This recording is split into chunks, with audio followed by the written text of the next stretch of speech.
Sampurasun para mitra kalintang dingahna tiasa tepang deui dina acara Pani Ismanah di kanal YouTube YKB Bahasa Sunda. Lenyepaneun urang dinten ieu dicutat tina buku renungan wasiat anu dijudulan Sadayana Bakating ku Nyaah. Dumasar serat hiji Yohanes pasal 2 ayat hiji dugi ka genep. Sarengna janten puseur panglenyepan urang nyaeta ayatna nu kalima anu unggalna kieu.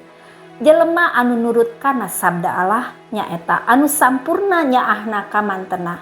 Tah nu kitu tandana hirup urang geus satunggal jeung Allah. Para mitra, lumrah kajantenan dua urang nu silih mika cinta baris gampil terang kana naon-naon anu diemutan sareng diraoskeun ku pasanganana.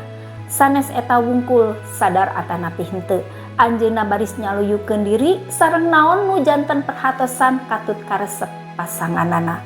Hartosna kalayan ridho anjeunna baris ngalakukeun naon wae kanggo ngabagjakeun pasanganana ku karana cinta bakating ku nyaah. Para mitra, Rasul Yohanes nyerat seratna kalayan deudeuh pisan. Anjeunna nyebat aranjeunna nu narampi seratna minangka anaking, kecap anu dikedalkeun ka anak tanda nyaah. Tiasa janten harita anjeunna teh tos sepuh. Sanaos kitu emutan ngeunaan ka nyaah Kristus tetep kapatri pageuh dina manah sareng emutanana. Anjeunna teh murid nu aya caket salib Kristus di Golgota. Anjeunna janten saksi hirup ngeunaan padamelan ka nyaah Kristus. Kumargi kitu Rasul Yohanes gaduh kayakinan upami saurang leres-leres mikawanoh ka Allah, terang ka Allah, mangka anjeunna pasti baris nurut kana sabda Allah. Upami henteu anjeunna ngan saukur tukang ngabohong, ngan ngaku-ngaku wungkul terang ka Allah padahal saleresna henteu. Terang ka Allah baris ngajantenkeun saurangan mika nyaah ka mantena. Ka nyaah kitu teh ngajurung anjeunna pikeun tuhu ka Allah, nurut kana timbalanana. Para mitra, urang taat tuhu ka Allah teh sanes margi sieun dihukum. Urang taat sanes supados kenging buruhan. Urang taat teh samata-mata margi urang terang hal eta nyugemakeun manah Allah dipika manah ku mantena. Urang taat minangka wujud ka nyaah urang ka mantena. Urang baris milampah naon wae kanggo mantena margi urang mika nyaah ka mantena. Eta sadayana teh ku karana cinta bakating ku nyaah. Para mitra, rupina sakitu anu kapihatur panglenyepan dinten ieu.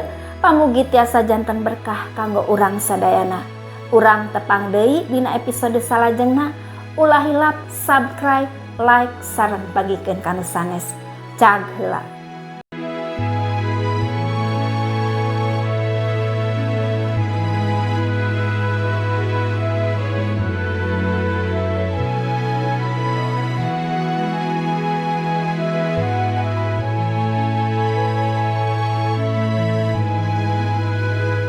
Sahabat, mari dukung pelayanan dan pekabaran Injil melalui YKB dengan membagikan link acara ini kepada sebanyak mungkin orang.